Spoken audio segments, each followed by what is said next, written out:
En un mundo donde los fenómenos hidrometeorológicos exacerbados por el cambio climático y la crisis humanitaria está cada vez más presente, el acceso libre y colaborativo a información geográfica puede marcar la diferencia entre una respuesta eficiente y una oportunidad perdida. Y lo mejor es que hoy, gracias a iniciativas y a plataformas abiertas, no se necesita ser un experto para contribuir de manera significativa. Durante esta sesión vamos a conocer algunas de las principales herramientas disponibles como OpenStreetMaps y otras plataformas colaborativas, y cómo pueden aplicarse en contextos reales para la recolección y visualización de datos críticos, desde la planificación hasta la evaluación de daños en tiempo real. Este webinar es parte de una serie de webinars que culminarán con un taller técnico presencial en noviembre en Senapred, donde profundizaremos aún más en la práctica y el análisis avanzado y el desarrollo de capacidades locales. Así que hoy, más que una clase, queremos abrir un espacio para la inspiración, el intercambio y la preparación para lo que viene. Les invito a participar activamente, a hacer preguntas y conectar con otros asistentes que comparten este mismo compromiso por una gestión integral del riesgo de desastres más abierta y colaborativa. En esta ocasión nos acompaña nuestro colega Celine Jacquin del equipo humanitario de OpenStreetMaps. Celine es geógrafa y urbanista de la Universidad Sorbona de París y se ha dedicado a investigación y desarrollo de proyectos en desarrollo urbano en temas de vivienda, movilidad, gobierno abierto y promoviendo la información geográfica voluntaria. Ha dirigido estrategias de investigación, análisis de datos para la toma de decisiones y la evaluación del empoderamiento ciudadano desde distintas instituciones, como World Resource Institute, el Consejo Nacional de Ciencia y Tecnología, el Instituto Nacional de Estadística y Geografía, y en paralelo como activista de datos a través de OpenStreetMaps, GeoChicas y otras comunidades. Es actualmente la Senior Manager Regional de HOT. Y después de Celine vamos a contar con la intervención del biólogo Víctor Manuel Hernández. Es biólogo por el Instituto Tecnológico de Chetumal. Realizó una maestría de manejo y zona costera. Tiene 20 años de experiencia trabajando en el manejo y conservación de áreas naturales protegidas. Actualmente es asesor de la Dirección General de Desarrollo Territorial Urbano Sustentable del municipio de Tulum y docente de asignatura de Desarrollo Sostenible de la Universidad Tecnológica de Tulum. Una vez más, muchas gracias y comencemos. Celine, te doy la palabra.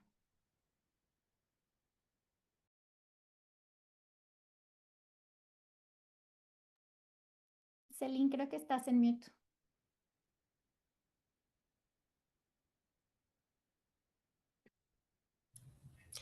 Ahí voy, un segundito para proyectar la PowerPoint.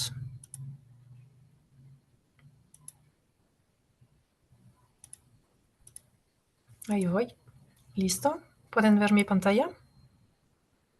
Sí, ya se ve. Muy bien, pues buenos días a todas y todos. Gracias, Andy, por la presentación y por la invitación a este café catastrófico. Voy a hablar sobre, en general, los mapatones que hacemos, que ya se han vuelto anuales, de hecho, en varios países de América Latina y más recientemente va a suceder más bien pronto en México. Y alrededor de esta problemática del mapeo colaborativo voy a dar unos ejemplos de cómo en realidad eso se inserta en un ciclo completo de creación y uso de datos, y eso involucra potencialmente muchísimas aplicaciones de software libre y no solo el mapear directamente en OpenStreetMap, ¿no? Muchas veces hablamos del mapeo colaborativo y nos imaginamos solo esto. Para quienes conocen OpenStreetMap, y voy a explicar un poco más lo que es para quienes no lo conocen, imaginamos, pues entramos a la plataforma de edición, pues nos ponemos a digitalizar todos los objetos que vemos y pues eso es todo, ¿no? Después hay como un mundo, el antes y el después, que no tenemos mucha claridad de lo que es, de lo que sucede y con qué se puede articular muchas otras cosas, muchas otras acciones que tienen que ver con el mapeo, pero también con el cruce de información al final, el análisis y la toma de decisiones. Entonces, unas palabras iniciales sobre pues, lo que es esa organización de HOT, o en español el equipo humanitario de OpenStreetMap. Es una ONG mediana, global, no se basa, tiene una sede en Estados Unidos, pero no está establecida realmente en ningún lugar. Trabajamos en todo el mundo, tenemos equipos regionales y trabajamos en general en esas regiones en proveer a la acción humanitaria de información cartográfica. Y gracias a, a esta acción humanitaria basada en datos, pues también lograr un desarrollo comunitario y un desarrollo sustentable. Entonces, el equipo en particular de la región América Latina y Caribe se estableció relativamente recientemente, formalmente en el 2023. Iniciaba ya a trabajar en realidad desde el 2021, pero no estructurados como un hub, y tenía la intención, como también las oficinas de otras regiones, en localizar acciones que durante 10 años en HOT más bien quedaban a un nivel un poco más generalista. Entonces, al tener oficinas regionales, eh, creamos relaciones cercanas con instituciones de gobierno o con instituciones también académicas, con comunidades de mapeo y comunidades humanitarias más locales, y con eso logramos identificar mucho más las necesidades de la acción, las necesidades de la toma de decisiones, y al identificarla mejor podemos alinear las acciones de mapeo a su utilidad real, ¿no? Para quienes conocen OpenStreetMap, hay una amplia y antigua tradición de sucede algo terrible, pongámonos a mapear, sin necesariamente todo el discernimiento, la reflexión fina de, ok, pero ¿qué nos podemos a mapear, no? ¿Qué es lo que es realmente necesario en un tiempo dado para una acción dada? Entonces, al tener una relación mucho más cercana con los actores, y por eso es una parte de nuestro esfuerzo importante, conectar, establecer programas de trabajo, calendarios, etcétera, logramos hacer el dato mucho más útil y entonces aportar a la preparación ante riesgos de desastres y al cambio social y económico a través del desarrollo sustentable. Un pequeño brief de lo que es OpenStreetMap y de cómo se relaciona con lo humanitario. Bien, OpenStreetMap es un mapa base. En esa imagen de la izquierda, pues verán algo que pueden ver bastante similar a lo que conocen con el mapa de Google, pero es un mapa realizado por las personas y de licencia libre, lo que significa que pueden descargar cada vector, cada objeto, seleccionar el tipo de caminos que quieren descargar y lo pueden descargar para el uso que ustedes deseen. Es la licencia más libre que existe, la licencia Open Database. Eso lo cambia absolutamente todo, porque en un mapa base comercial, pues podemos solo mirarlo y utilizarlo a través de las aplicaciones que prevé la empresa dueña de este mapa, que básicamente es el mapa Google Maps, hablando de Google, pero hay otros mapas comerciales como Here, como el mapa de Apple, los cuales, por cierto, utilizan bastante y en buena proporción el mapa de OpenStreetMap, pero bueno. Estos mapas resultantes ustedes no los pueden utilizar para análisis, no van a poder descargar los objetos, integrarlos a un sistema de información geográfica y hacer cálculos espaciales, solo lo podrán mirar. Y eso en el momento que necesitamos hacer cartografía analítica no nos sirve para nada. Entonces OpenStreetMap es el mapa global único. Habrá muchos mapas libres a nivel más bien local o nacional, pero a nivel global es el único, ¿no?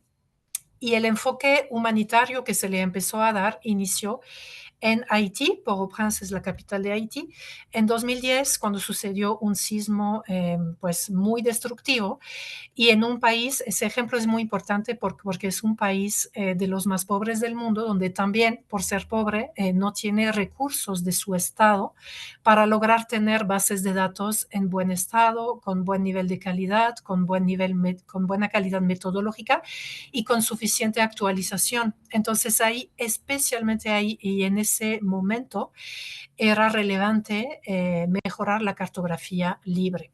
Entonces sucedió el temblor, la comunidad, no necesariamente mapeadora, pero la comunidad humanitaria, las grandes organizaciones mundiales que conocemos, Médicos Sin Frontera, Cruz Roja, estaban en campo desde el día 2 y no sabían cómo operar de la forma más óptima posible para salvar vidas.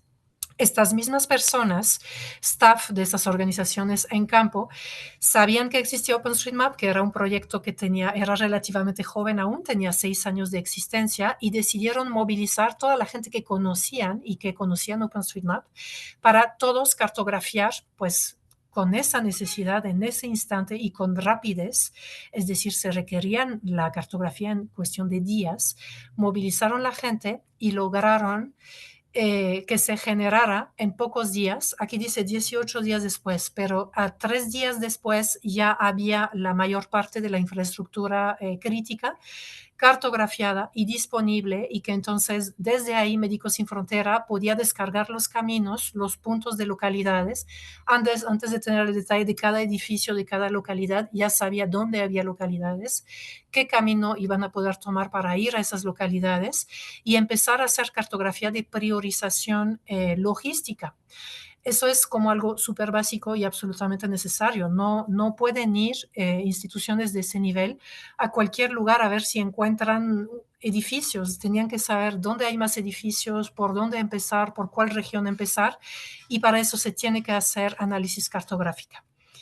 De ahí se empezó en toda la comunidad cartográfica abierta a entender la enorme relevancia de estas actividades de mapeo abierto enfocada a lo humanitario, y de ahí se creó HOT como una organización formal que se dedicó por muchos años a esto. Sucede un desastre, organizamos una activación llamando a pues, el público en general y el público en particular participante de OpenStreetMap a mapear con alta rapidez, alta velocidad, espacios críticos en el momento donde se conociera exactamente la necesidad de los actores en campo y del gobierno, ¿no? Muchas veces pues la necesidad va a lo mismo, caminos, edificios, pero en casos específicos podrá ser algo mucho más particular, como, ok, en ese caso necesitamos todos los ríos y los cuerpos de agua porque pues el tema es de inundación. O en otro caso va a ser, necesitamos muy en particular los equipamientos públicos abiertos para espacios de acopio. O en caso, como vamos a verlo más adelante de Tulum, pues tenemos que tener toda cierta información que necesita el atlas de riesgo local, porque pues tenemos la necesidad de desarrollar este plan en cierta fecha, y pues nuestro territorio tiene ciertos crecimientos que solo el gobierno conoce, entonces se debe poner un acento en estas áreas de crecimiento, ¿no? Entonces, aquí a lo mejor no se ve súper bien, pero bueno, es la visión de la plataforma de OpenStreetMap en modo edición. Ven aquí esos botones para dibujar ya. Entonces, tal cual, van a la página de OpenStreetMap, le ponen editar y ya pueden editar en muy pocos clics.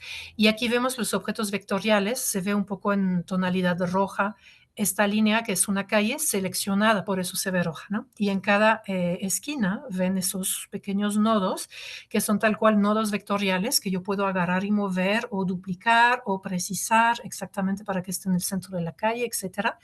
Por aquí se ve la línea del borde de esta laguna y por aquí se ven como edificios. Se ve poco, pero bueno, aquí se ven como los polígonos de los edificios. Entonces vemos ese mapa digital vectorial modificable.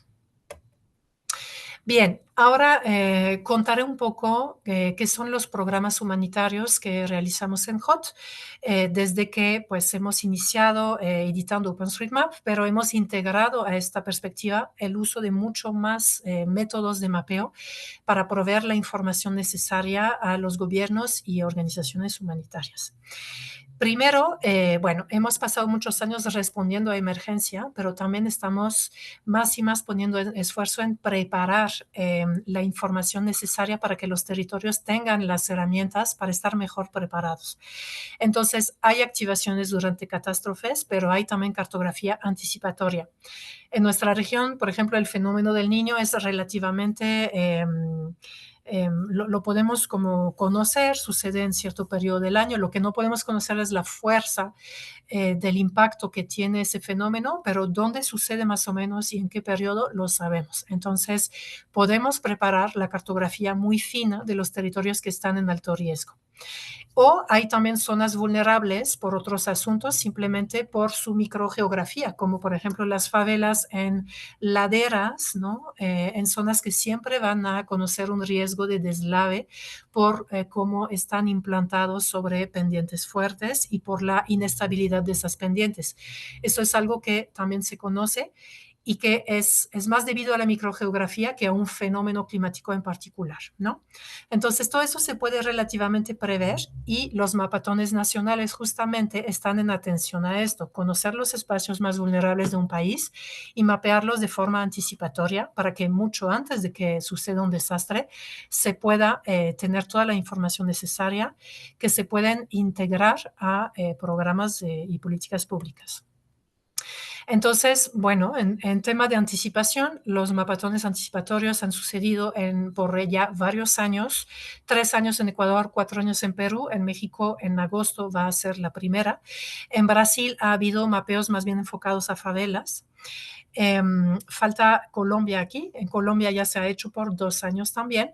Y en esos mapatones, entonces, se discute con el gobierno, se define una lista priorizada de los territorios más vulnerables y se mapea uno tras uno esos municipios, invitando a cientos de personas. Generalmente participan pues más de 200 personas, a veces alcanza a 500, y se mapea todos los objetos identificados juntos con el gobierno.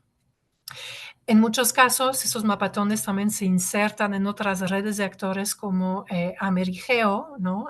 Group on Earth Observation, redes de las Naciones Unidas, etcétera. Entonces, esos múltiples actores permiten facilitar que toda la información que se produce vaya a tener el máximo uso posible, ya que todos los actores van a conocer la iniciativa y van a conocer los datos de forma anticipada a que ya estén producidos. Saben que van a existir esos datos y ya se puede ir construyendo la cultura del uso del dato abierto, que es un asunto que toma pues mucho tiempo, ¿no? Todas las personas que trabajan en cuestiones de datos abiertos y transparencia, sabemos que hay mucha educación o cambio de paradigma que se tiene que trabajar con muchos años de esfuerzo, entonces la acción anticipada también permite esto.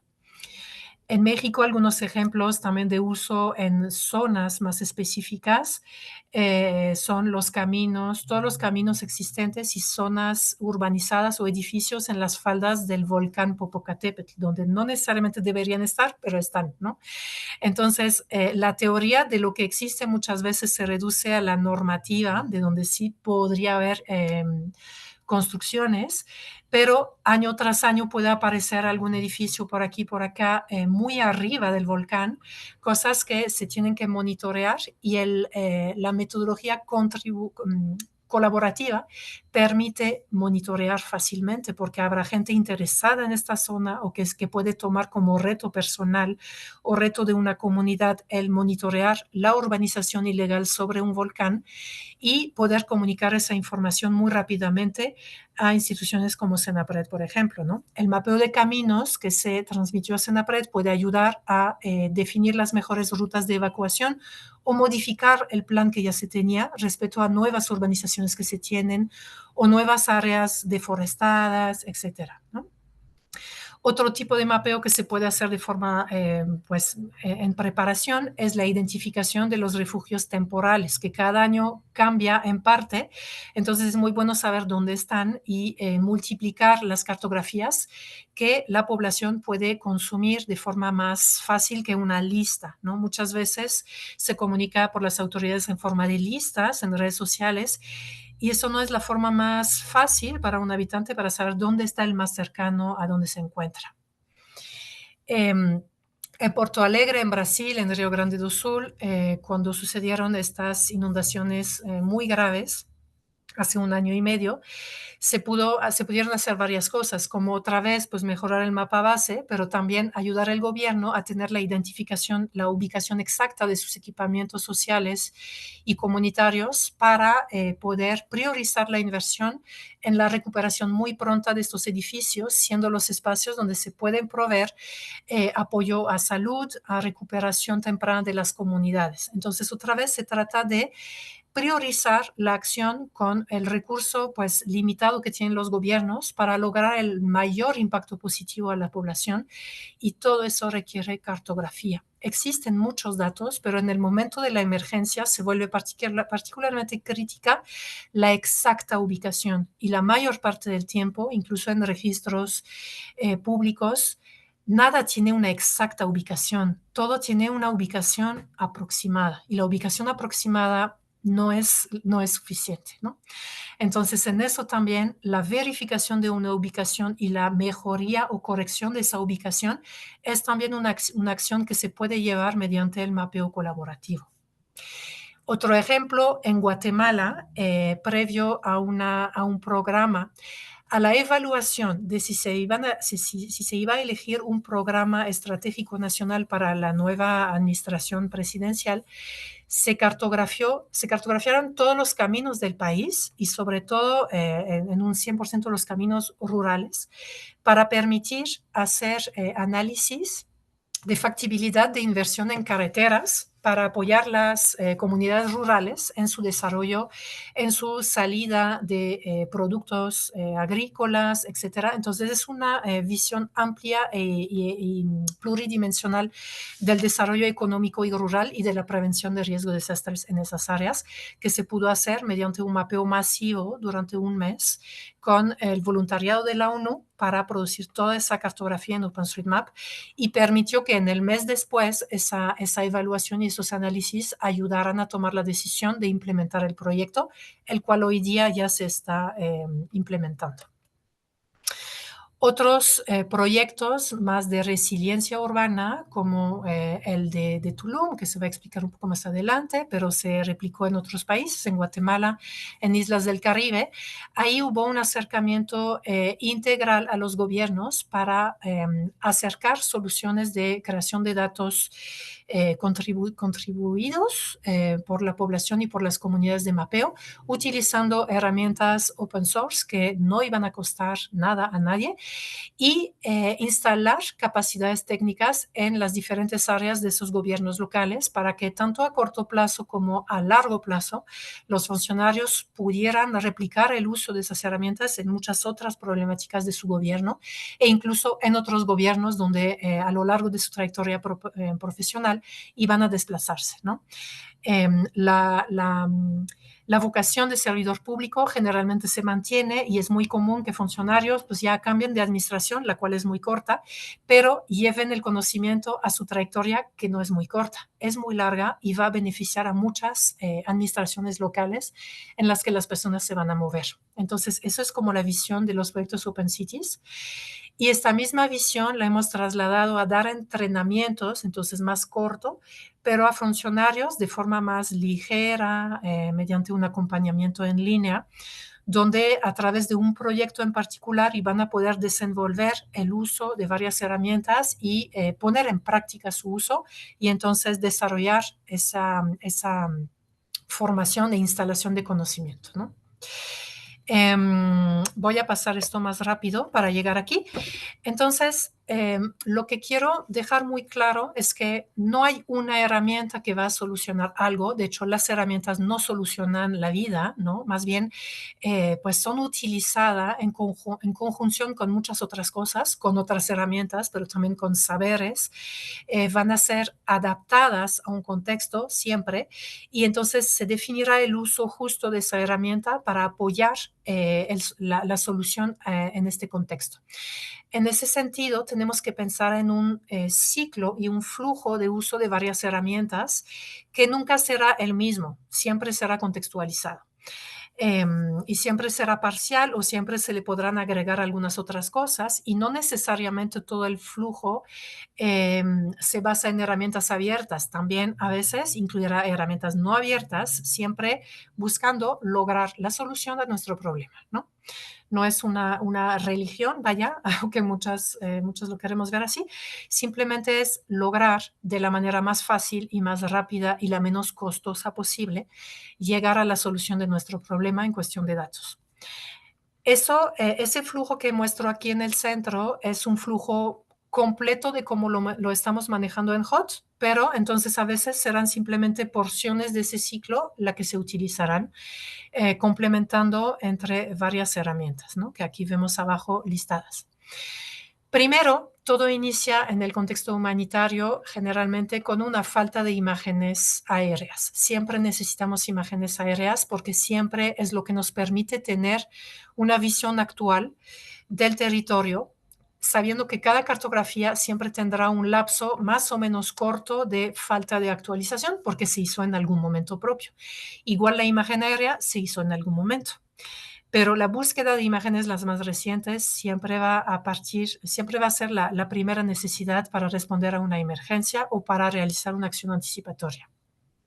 Y ahí la gran problemática es que las imágenes son muy caras o cuando se cuenta con relaciones interinstitucionales que permiten obtener otras imágenes a un costo mejor o gratuita, no necesariamente esa imagen tendrá la resolución suficiente o será realmente actual o post-desastre, ¿no? Entonces hay una solución alternativa que tampoco es la panacea, también tiene sus problemas, es realizar imágenes de drones. Ahí, ¿cuáles son las problemáticas? Pues no muchas personas tienen drones y no necesariamente en el área donde lo necesitamos. Y no todas las personas, eso se hace todavía menos, tienen un dron profesional de alto nivel y esos drones cuestan muy caro, cuesta como más de lo que costaría una camioneta. Entonces, lo que hemos hecho a HOT es intentar bajar el nivel de entrada y que más personas tengan drones útiles para lo que se requiere para la cartografía.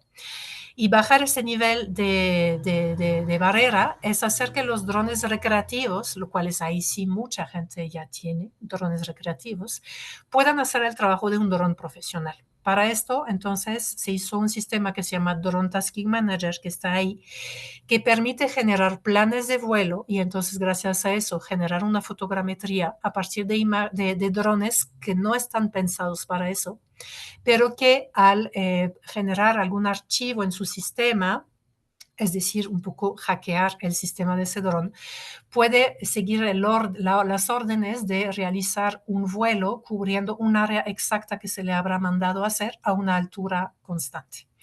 A partir de ahí, el mismo sistema de Drone Tasking Manager recibe las imágenes crudas y hace la fotogrametría y devuelve las imágenes aéreas ortofotos utilizables para la cartografía, las cuales fomentamos que se cuelguen en una plataforma abierta de acceso a ortofotos que es Open Aerial Map. No es necesario que se abra, siempre va a depender del contexto. El contexto puede ser muy delicado, con muchos temas de privacidad y de seguridad, en cual caso no se colgará en una plataforma abierta. Eso es válido. Pero al estar en una plataforma abierta, permite que varias instituciones puedan compartirlas. En el caso del huracán Otis en Guerrero, eso fue sumamente bueno porque en muy pocos días teníamos en un mismo espacio imágenes generadas por Senapred e imágenes generadas por la ONG Help NGO. Y había un tercer actor que también pudo compartir algunas imágenes y el mismo gobierno local de Guerrero. Entonces, todos en un instante teníamos todo en un mismo espacio y éramos capaces todos de utilizarlas en las necesidades propias, ¿no? Todo eso se podría lograr intercambiándolo de otras maneras, pero eso toma muchos más días y a veces semanas y entonces la emergencia ya pasó. Cuando tenemos que pensar en una emergencia, tenemos que pensar en la fluidez y la mayor rapidez y optimización de proceso y muchos de los sistemas abiertos y contribuidos permiten esto, permiten hacer que todo sea mucho más fluido y fácil. Una vez que tenemos muchas imágenes contribuidas, sean nuestras o de aliados, gracias a que las han compartido en un espacio común, podemos también mejorar procesos de machine learning. Entonces tenemos otra plataforma que se llama FAIR, que es una plataforma de machine learning contribuidos, es decir, donde los modelos son creados por las personas para sus necesidades propias. La problemática actual de la inteligencia artificial es que es la problemática de la caja negra, donde algún actor, no sabemos quién, no sabemos qué persona en esa organización o empresa, con qué intereses particulares no transparentes, generan las lógicas atrás del modelo de inteligencia artificial. Entonces, el usuario final, que somos nosotros, cuando bien nos va y podemos obtener sus productos, no sabemos cómo ha sido hecho y no sabemos si entonces responde bien a nuestras necesidades. Por eso, FAIR es un sistema donde cada uno genera sus modelos de aprendizaje con sus propios criterios en el espacio exacto donde lo requiere, porque además cada territorio tiene especificidades. Correr un sistema de inteligencia artificial en el departamento de Alta Verapaz de Guatemala no es lo mismo, no puedo obtener los mismos resultados si lo voy a utilizar en Zambia, no es lo mismo. Entonces, el territorio base importa, mi necesidad propia como actor importa, el tipo de vulnerabilidad propia de ese lugar importa. Una vez que tenemos resultados o del mapeo remoto hecho a partir de las imágenes, digitalizando lo que veo en la ortofoto y generado por la inteligencia artificial, me va a servir de base para ir a campo o movilizar una comunidad de habitantes en campo mediante otras herramientas que van a complementar. Ahí podemos utilizar Kobo Toolbox o Open Data Kit, que muchos ya conocen, que es una herramienta open source que permite generar encuestas muy largas. O Kobo Toolbox puede servir para hacer un censo de población y siendo muy bien centralizado en un solo lugar, una sola cuenta, que recibe toda la información en una base de datos muy sólida, ¿no? E incluso llevar a cabo un monitoreo de cómo va el avance de todos los colaboradores en campo, los agentes de campo. Pues el Field Mapping Tasking Manager es una capa encima de esas aplicaciones que permite distribuir muy bien en un territorio muy vasto las tareas de levantamiento de encuesta. Aquí lo que vemos en esa pequeña foto, vemos edificios en rojo, es decir, que cada encuestador tiene como tarea ir a esos edificios y eso se maneja desde el control, el tablero de control centralizado del Field Mapping Tasking Manager. Podría ser eso o podría ser una celda de un espacio, ¿no? Tú, encuestador, tienes que ir exactamente a esa celda, a ese lugar, y tu aplicación te ayuda a llegar exactamente a ese lugar y decirme qué hay ahí. O censar esas 10 casas que están ahí. Tú, si ven, eso es diferente, es otro lugar, entonces la otra persona en su tablet tiene asignadas otra tarea. Finalmente, hay otras aplicaciones como Mapillary, que permite ir a campo y generar imágenes del territorio. Aquí muestro rápidamente Mapillary. Lo bueno de Mapillary es que es un banco de datos, de fotos, georreferenciadas exactamente. Cada lugar, cada foto corresponde con un punto, y permite que ese banco de fotos, que es ya muy vasto en el mundo, le contribuyan muchas personas. Todas las personas van a hacer fotos, va a llegar las fotos al mismo lugar y entonces yo, usuaria de datos, podré consumir las fotos realizadas por muchos usuarios distintos. Aquí, por ejemplo, tengo una traza realizada por ese usuario AZ14 en 2021. Aquí la misma persona realizó la traza con varios ángulos diferentes.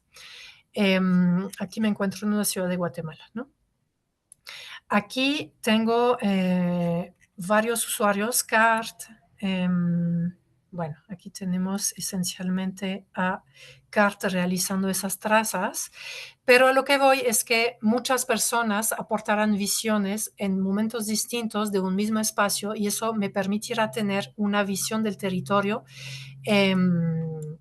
pues histórica, ¿no? Con la posibilidad de comparar y de saber qué pasa, cómo ha evolucionado un lugar y pues también puede servir para responder a dar una imagen del territorio en un momento de emergencia.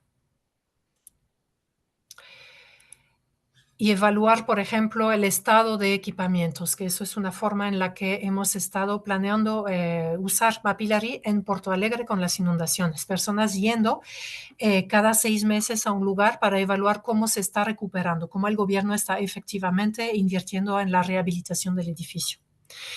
ChatMap todavía en este lugar del mapeo en campo es una aplicación, muestro aquí un videito rápido. Es una aplicación que permite utilizar WhatsApp para mapear desde varios puntos sin ninguna competencia de mapeo. Eso permite mapear con la población, con la comunidad, haciendo un llamado amplio, pidiendo a la gente, muéstrame cómo está el estado de la inundación en tu calle hoy. Y muéstramelo mañana y después de mañana, veamos todos juntos, monitoreamos cómo está bajando o no bajando el agua. Aquí aquí era una persona conectando su WhatsApp a una cuenta vía un QR y aquí lo que vemos es el dashboard de la persona que creó el número al que se envía la información. Aquí la persona envió una ubicación y aquí en el dashboard se recibe la información. Aquí la persona envía de nuevo una localización. Incluso puede desplazar el marcador, decir que aquí sucede algo, y aquí de forma directa apareció este punto. Esto, para quienes ya conocían ChatMap, es una evolución reciente de ChatMap, donde ya no necesitamos enviarlo a un chat, puede ser simplemente a un número y entonces permitir que miles de personas puedan contribuir de alguna manera. Ay, perdón, quiero mostrar mi PowerPoint de nuevo, listo. Puedan aportar una información desde un montón de lugares de un territorio de forma anticipatoria o durante una emergencia. Y finalmente toda esa información entonces se puede descargar, se puede importar a un sistema de información geográfica y se pueden hacer análisis. Este mapa no necesitamos verlo de cerca, pero gracias a tener la ubicación de todos los edificios de localidades y centros religiosos, que también se consideran como centros comunitarios donde se puede aportar atención a una población afectada, gracias a poder cruzar esa información podemos generar bajo un color una visualización del nivel de accesibilidad de las personas a ese centro comunitario en un espacio dado, ¿no? Aquí un municipio. Se pueden hacer mucho más cruces con mucho más tecnologías. Entonces, aquí, por ejemplo, sucede un desastre, se realiza un mapeo gracias a obtener una imagen de dron. Esa imagen de dron se hace fotogrametría, se cruza con información de OpenStreetMap de edificios y caminos. Ahí se identificó también áreas donde falta probablemente, bajo varios análisis multivariado, la probabilidad de que falte información cartográfica en esa área y entonces se decide realizar proyectos de mapeo contribuido complementarios para contar al final con esa cartografía. Entonces son varias etapas en un ciclo complejo para llegar a una cartografía del territorio y un análisis de esa cartografía. Con esto termino. Lo que les quise mostrar es realmente que existen muchas cosas y eso solo fue una visión rápida de varias herramientas. Se pueden utilizar en muchos contextos, sean de respuesta a emergencia, sea de preparación a la emergencia o sea simplemente de desarrollo sustentable. Y más bien lo que se tiene que desarrollar es una visión estratégica, metodológica de cómo utilizamos cada cosa para tener el resultado que necesitamos en el tiempo que necesitamos, movilizando una comunidad que nos ayudará también a generar esa información en el tiempo que lo necesitamos. Entonces, les invito a pensar ese ciclo metodológico y estratégico y también a conversarlo en conjunto en cualquier momento, ¿no? Si ustedes están en esas situaciones y les cuesta como pensar en esa manera en torno al ejercicio cartográfico, pues estamos a disposición para dialogar. Listo, muchas gracias, Andy. Muchísimas gracias, Celine. Y ahora vamos a escuchar el ejemplo de cómo se utilizan estos datos y sin más le doy la palabra a Víctor.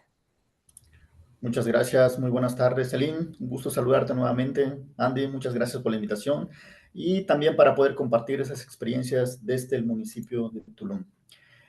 Buenas tardes a todos, al auditorio que nos escucha.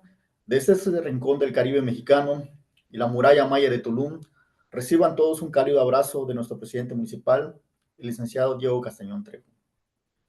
Los municipios es una realidad, pero aún seguimos trabajando con herramientas cuya función principal es el dibujo y diseño en un plano. El proyecto COMAPER Tulum fue un espacio de oportunidad, de aprendizajes en los diversos talleres que se llevaron a cabo en la zona maya, en la zona de transición, en Punta Allen y en todas las localidades del municipio de Tulum. Los cursos de capacitación también que se ofrecieron en esas localidades y a los servidores públicos de diversas dependencias del gobierno municipal. Se capacitaron a seguridad ciudadana, protección civil, turismo, economía, desarrollo urbano, movilidad, medio ambiente, por mencionar algunos ejemplos de las dependencias que recibieron esta vasta capacitación y herramientas que Celine ya nos hizo un breve resumen. Esto nos permitió conocer nuevas herramientas, pero ahora más de gestión, de análisis, de visualización y datos cartográficos, y conocer también, como hemos visto, el potencial enorme que tiene para la toma de decisiones. En este ejercicio local que hicimos en el municipio de Tulum de mapeo colaborativo, se realizó con el apoyo estudiantil desde el nivel bachillerato hasta posgrado. Se capacitaron estudiantes a través de la visita que nos hizo HOT y son los que nos permitieron estar mapeando de manera colaborativa todo el municipio de Tulum a través de esta plataforma libre que es el OpenStreetMap, ¿no? Es decir, poner en un solo mapa la zona residencial, se pusieron los comercios, las rutas de transporte, las oficinas, los espacios de asentamientos humanos, los cenotes, los ríos subterráneos, las áreas de vestigios arqueológicos, refugios anticiclónicos, por mencionar algunos ejemplos de todo ese esfuerzo de mapeo colaborativo que se hizo en el municipio de Tulum para finalmente tener un repositorio de información donde pudiéramos ir consultando todas esas capas, haciendo ejercicios, haciendo análisis, más allá de lo que nos permitía el software que venimos utilizando por muchos años, poder realizar y poder visualizar, ¿no? Este ejercicio que hicimos con OpenStreetMap nos permitió tener información actualizada, las cuales pueden visualizarse y consultarse a través de una web, pero también algo bien importante, que se constituyó un insumo actualizado que tenía el municipio y que ha servido de base para poder avanzar en algunos instrumentos de política y de planeación, tanto urbana como ambiental, como es la elaboración y actualización del programa de desarrollo urbano de los centros de población del corredor Tulum-Cobá. Este está en proceso de elaboración, ya tenemos un modelo. Se concluyó también la actualización del área de riesgo del municipio de Tulum, ya fue validado por Senapred, esta información ya es pública, ya está en la página del Senapred. También se actualizó el programa de desarrollo urbano del Centro de Población de Tulum. Estamos en el proceso de elaboración del programa de ordenamiento ecológico local. Se terminó el plan de movilidad activa en el municipio de Tulum y está en proceso también el programa de movilidad de todo el municipio. La diferencia entre movilidad activa y movilidad del municipio de Tulum es que la movilidad activa va enfocado básicamente a la movilidad, pero no motorizada, es decir, bicicletas, caminando y una serie de estrategias que hay que desarrollar en el municipio. Y hoy ya tenemos una parte ya de movilidad activa en lo que es la avenida Cobá, yendo hacia la costera, y la avenida principal de Tulum, donde podemos tener ciclovías seguras de movilidad activa. Y estamos por terminar el programa de movilidad del municipio de Tulum. Vamos enfocados a transporte público, hacia estaciones, hacia áreas de cruceros. Estamos trabajando ahorita en el libramiento, en estrategia para diseñar el libramiento. Parte de la utilidad que le hemos dado a estas herramientas, ¿no? Entonces, podríamos decir que esas herramientas tienen un potencial enorme para la toma de decisiones de los gobiernos y sumamente importante para poder orientar espacialmente a la ciudadanía y al turismo. Un caso bien interesante que nos sucedió justo cuando empezamos en el 2023 esta herramienta y la concluimos a principios del 2024. Y justamente en julio del 2024 tenemos la noticia y las proyecciones que nos hacía la autoridad de protección civil, es que íbamos a tener el acercamiento de un huracán y posiblemente la afectación a las costas de Quintana Roo, pero sobre todo Tulum estaba en la trayectoria de ese huracán, el huracán Beryl. Finalmente en julio esta herramienta, información muy actualizada, como dice Celine, bien importante tener los caminos, los accesos, esas viviendas que se construyeron en los últimos 2, 3 meses, 4 meses, toda esa información es una realidad, no la tienen las otras plataformas, pero la plataforma de OpenStreetMap era la plataforma más actualizada con esta información y tuvo un papel fundamental en el análisis de la estrategia para poder atender antes y posterior al caso de la afectación del huracán en el municipio de Tulum. Entonces, para cerrar esta primera participación, quiero concluir que estamos viviendo una era digital. Los municipios debemos subirnos a este tren de la era digital, debemos generar datos abiertos y cartografía como insumos básicos para análisis, pero no solamente para análisis desde la autoridad, sino también análisis de estudiantes que pueden tener acceso a esa información, hacer un análisis, generar información que pueda ir retroalimentando toda esa información a nivel municipal para una mejor toma de decisiones. Gracias. Con esto cierro mi primera participación. Muchísimas gracias, Víctor.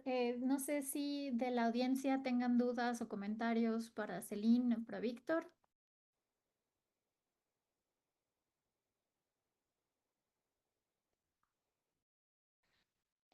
Recapitulando, Víctor nos platicó de la experiencia de Tulum utilizando el mapeo colaborativo con HOT. Y nada más para que sepan todos, todo esto se está grabando, lo vamos a subir a nuestro canal de YouTube, que es @crisisready24. Entonces ahí podrán encontrar todos nuestros talleres y nuestros webinars. Diego pregunta que le gustaría saber más sobre la plataforma de FAIR.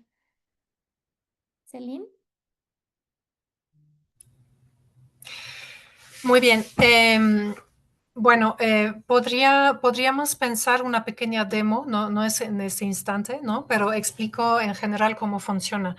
Es una plataforma donde entonces se decide de un espacio, se cartografían los objetos que te interesa poder transformar en un modelo de aprendizaje. Entonces, por ejemplo, un caso en el que lo estamos trabajando bastante es entender las construcciones en zonas de urbanización espontánea donde el aspecto constructivo es bastante complejo de entender visualmente, incluso cuando uno está ahí, ¿no? Entonces, en una imagen aérea, mucho más.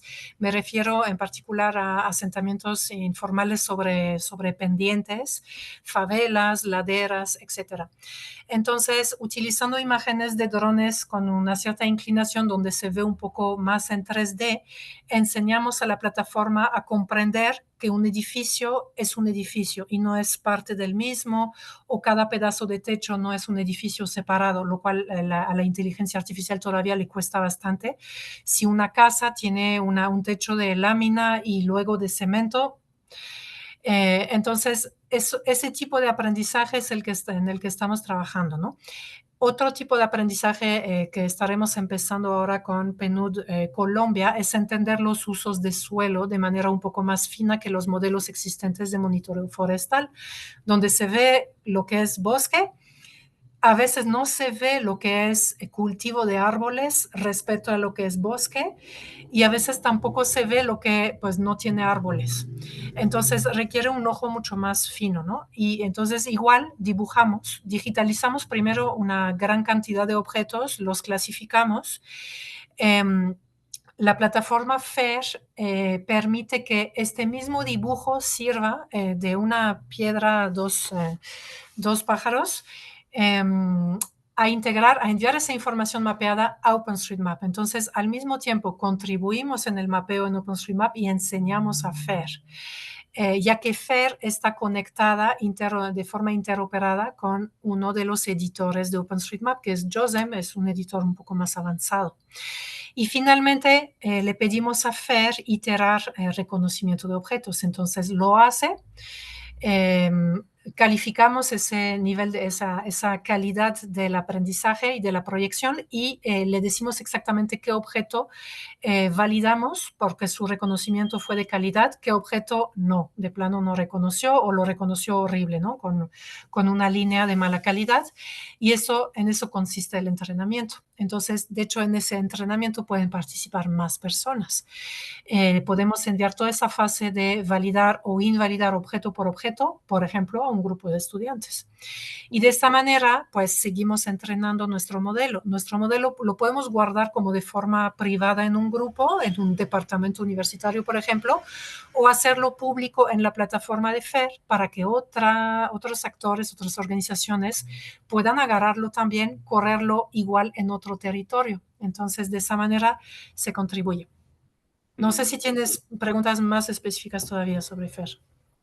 Pues me pregunto si es abierta la plataforma, se pueden hacer contribuciones para mejorar, por ejemplo, los modelos, o sea, si podría ser, por ejemplo, podría yo en mi computadora hacer algunas pruebas al respecto, o más bien es algo interno, No, porque me interesa colaborar, o sea, justo yo sé de inteligencia artificial y esa es una, o sea, lo que me cuentas es muy chido, creo que vale la pena pues ver que puedo apoyarles en ese sentido para que sea, para si tienen, digamos, mejoras pendientes y demás, pues si es abierto, pues puedo colaborar. Ok, pues por favor escríbeme. Voy a poner en mi... pues voy a escribir también las ligas de las diferentes herramientas que puse en el chat.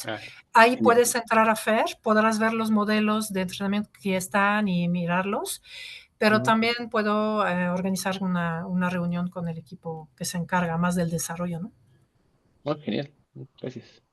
Muchas gracias. Y le doy la palabra a Mario Galicia, que tiene la mano alzada. Hola, ¿qué tal? ¿Sí se escucha? Buenos días a todos. Espero que se encuentren bien.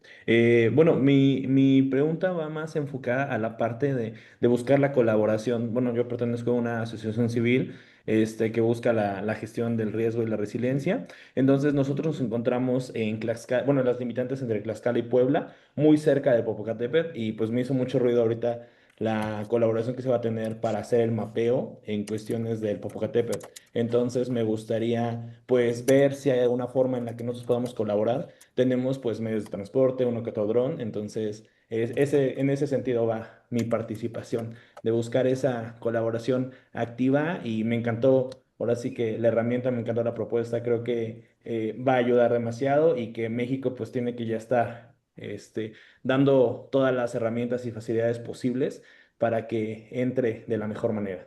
Entonces, eso. Gracias.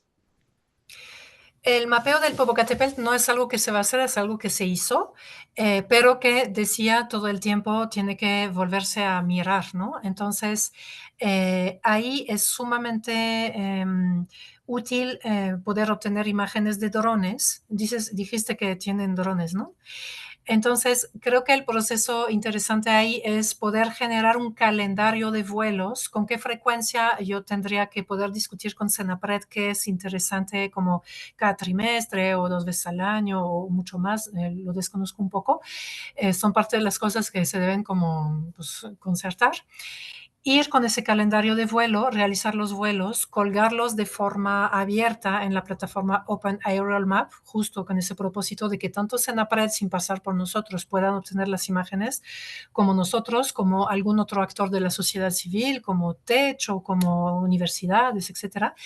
Y de ahí, alguien que le interese mapear en OpenStreetMap los eventuales cambios, también podría fijarse un calendario de monitoreo, probablemente pegado a la liberación de las imágenes de drones, y verificar al ojo o utilizando FAIR si hay algún nuevo edificio. Ahí probablemente no sería una cantidad, pero hay un nuevo edificio súper alto en el área donde ya no se debería, y bueno, al menos lo puede pues tener en cuenta para acciones de protección, ¿no?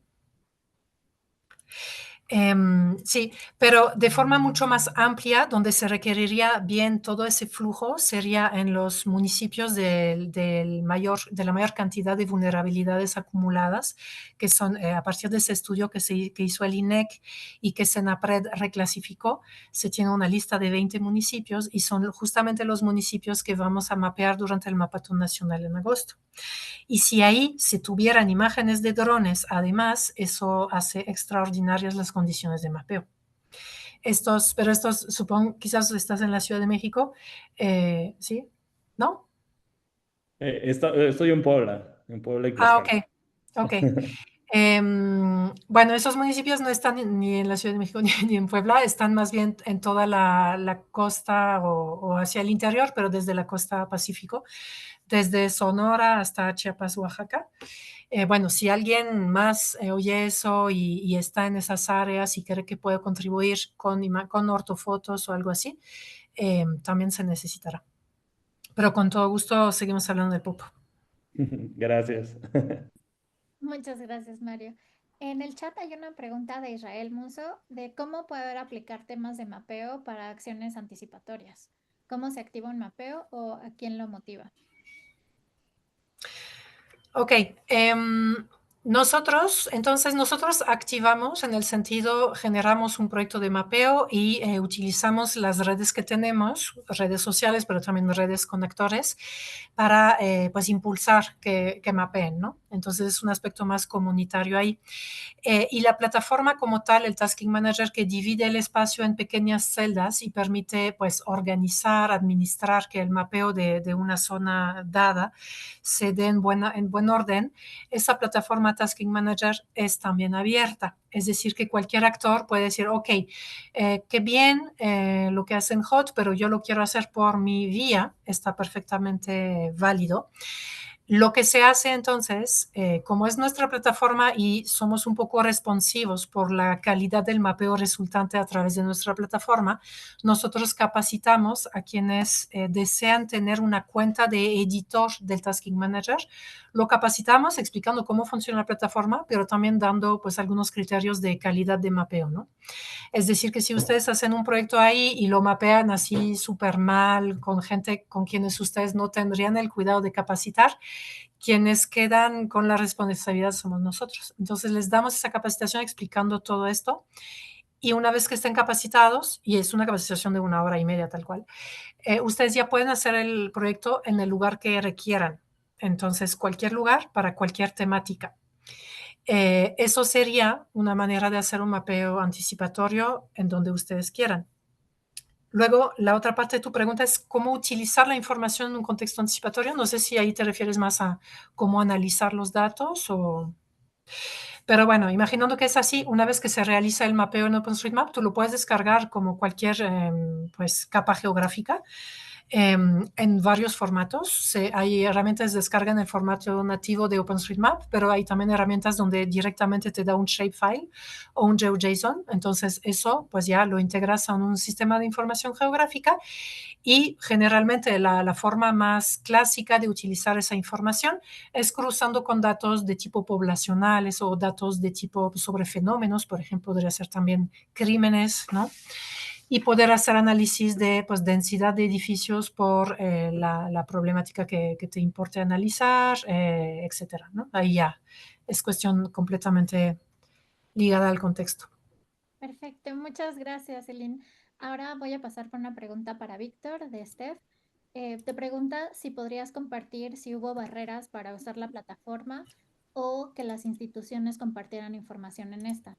Y también quiero saber si hay una liga donde se pueda ver los registros de este proyecto en Senaprev. Sí, gracias. En sí, la liga esa les compartí en el chat. Como les comenté, es información pública, está disponible para consulta y ahí también pueden encontrar los PDFs. Ahí están todas las capas de información para poderlas descargar, analizar y seguir generando información, ¿no? Ok, la principal barrera, como todo, es la falta de información o la falta de capacitación. Pero cuando el servidor público o los servidores públicos se les capacita, se les da toda la información, pero sobre todo yo creo que el éxito fue hacer ejercicios para que ellos vean el potencial que tiene la información y cómo esta herramienta y la información que se genera empieza a resolver y atender asuntos muy puntuales de la necesidad de sus dependencias. En la medida que ellos ven ese potencial, se genera y se despierta ese interés y se empiezan a sumar y empezamos a encaminarlos. Ese es el principal, la principal barrera, pero con capacitación y sensibilización entramos y lo pudimos lograr. Perfecto, muchísimas gracias, Víctor. Pues creo que terminamos al punto. Muchísimas gracias a nuestros dos ponentes y a todos los que se conectaron. Les voy a estar mandando un correo de seguimiento una vez que esté subido el video a YouTube para que lo puedan ver y también las ligas que compartió Celine y Víctor. Y cualquier cosa, si quieren presentar en nuestros siguientes cafés catastróficos, el siguiente va a ser de población y datos de salud. Por favor, no duden en escribirme a andy@crisisready.io y los vemos en la siguiente edición. Muchas gracias. Que tengan un bonito día. Muchísimas gracias. Un gusto haberte visto, Víctor. Gracias. Buenas tardes a todos. Un abrazo, Celine. Un abrazo, Andy. Muchas gracias.